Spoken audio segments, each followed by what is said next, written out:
আজকে আমি বানাবো ফিরনি। ফিরনি আসলে দুধের মধ্যে চালের আটা অথবা গুঁড়ো দিয়ে বানানো এক ধরনের মিষ্টি অথবা ডেজার্ট বলাই চলে। প্রথমে এক মুঠো আতপ চাল আমি ভিজিয়ে রেখেছি, তারপর 1 লিটার দুধ গরম বসিয়ে দিয়েছি। দুধটা ভালো মতন গরম করে একটুখানি কাপের মধ্যে তুলে রাখবো, আর তার মধ্যে জাফরান ভিজিয়ে দেব।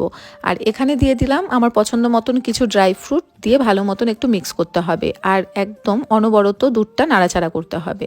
তারপর চালটাকে ভালো মতন জল ঝরিয়ে শুকিয়ে নিয়ে গুঁড়ো করে দিয়ে দিলাম। 10 মিনিট ভালো মতো মেশাতে হবে। একটুখানি গাঢ় হয়ে আসলে পরে জাফরান মেশানো দুধটাও দিয়ে দেবো। দিয়ে মিষ্টির জন্য আমি দিয়েছি নলেন গুড়, তোমরা চাইলে এই মুহূর্তে চিনিও দিতে পারো।